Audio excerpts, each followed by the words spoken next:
جو حصہ نماز کے لیے تجویز کیا گیا اس کے اوپر کی چھت تو مسجد ہے، لیکن وضو خانہ استنجا خانہ کے اوپر کی جو چھت ہے وہ شرعی مسجد نہیں ہے، اس پر مسجد کے احکامات جاری نہیں ہوں گے۔ اگر اتفاق کبھی 2-4 آدمی جماعت سے رہ گئے، مثلا سفر سے ایسے وقت آئے کہ جماعت ہو چکی ہے، تو ان کو وہاں جماعت کرنا ممنوع مکروہ نہیں، لیکن اس کی عادت نہ ڈالی جائے۔ جو مسجد بن چکی یعنی تعمیر مکمل ہو چکی ہے، پھر بعد میں اس کے نیچے تہخانہ یا استنجا خانہ کمرہ وغیرہ بنانے کی اجازت نہیں۔ سوال: مسجد کے صحن کا کچھ حصہ جو حدود مسجد میں بغیر مرمت و پلاسٹر وغیرہ کے ہے، ناہموار ہونے کی وجہ سے یہاں باقاعدہ نماز نہیں پڑھی جاتی، تو کیا اس کا احترام ضروری ہے؟ جس حصے زمین کو مسجد قرار دے دیا گیا وہ مرمت نہ ہونے کے باوجود قابل احترام ہے، اس میں کوئی ایسا کام نہ کیا جائے جو آداب مسجد کے خلاف ہو۔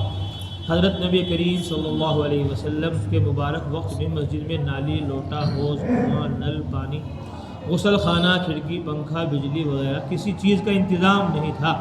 مسجد کی چھت بھی ایسی تھی کہ دھوپ و بارش بھی اس میں کو آتی تھی، غرض بہت سادہ جگہ تھی، اس میں دری چٹائی بھی نہ تھی۔ یہ سب چیزیں آہستہ آہستہ مسجد سے متعلق کی جاتی رہی، یہاں تک کہ بعض علاقوں میں مہمان خانہ بھی مسجد سے متعلق ہوتا ہے اور اس میں بستر وغیرہ ہوتے ہیں۔ مسجد میں امام مؤذن کے رہنے کے لیے بھی کمرہ ہوتا ہے جس میں بچے تعلیم پاتے ہیں۔ بعض جگہ پیشاب پاخانہ اور بیت الخلاء بھی نمازیوں کی سہولت کے لیے ہوتا ہے، خاص کر بڑے شہروں میں جہاں کثرت سے باہر کے آدمی زیادہ آتے ہیں۔ اگر ضرورت رفع کرنے کی جگہ وہاں نہ ہو تو ان کو بڑی دشواری ہوتی ہے۔ اگر باہر کے آدمی زیادہ نہ آتے ہوں بلکہ عام چیزیں مقامی آدمی نماز پڑھتے ہوں جن کو اللہ تعالیٰ نے گھر دیا ہے اور وہاں سب ضرورت کی چیزیں موجود ہیں، تو پھر محض شان و شوکت کے لیے ایسی چیزیں مساجد سے متعلق جگہ میں نہ بنائی جائیں۔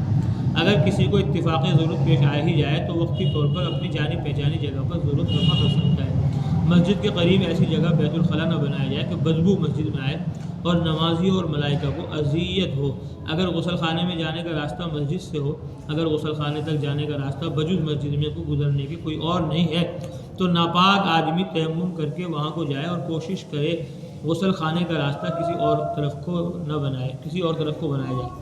جس طرح غسل خانے، وضو خانے مسجد کے پیسے سے بنایا جاتا ہے، اسی طرح مؤذن امام کے لیے بیت الخلاء بنانے کی ضرورت ہو تو وہ بھی درست ہے۔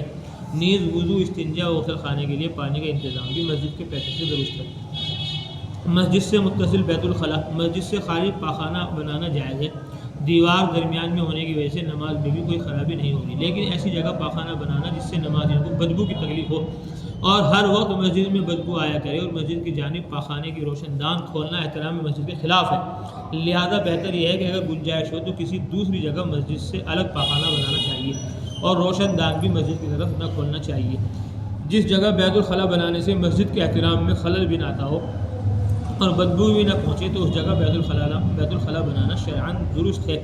مسجد کی پاکیزگی اور نماز جماعت میں سہولت پیدا ہونے کے لیے غسل خانوں کو باہر خارج مسجد منتقل کر دینا درست ہے، جس طرح قدیم غسل خانوں پر مسجد کا روپیہ خرچ ہوا ہے۔ اگر اسی طرح ان غسل خانوں کو باہر منتقل کرنے پر مسجد کا روپیہ ہو تو کیا اشکال ہے؟ یعنی کوئی حرج نہیں۔ مسجد کے غسل خانے میں پاخانہ کرنا منع ہے۔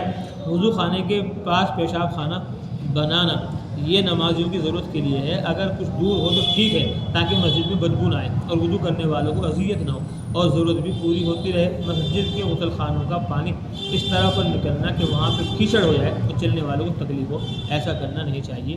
اگر اندرون احاطے پانی کی جگہ ہے جس کے ذریعے راستہ محفوظ ہے وہ رہ سکتے ہیں تو راستے کو بچانا چاہیے۔ اللہ تعالیٰ تمام فضائل مسائل سیکھنے کی، ان پر عمل کرنے کی، ان کو ساری دنیا میں پھیلاتے پہنچاتے رہنے کی توفیق نصیب فرمائے۔ اعوذ باللہ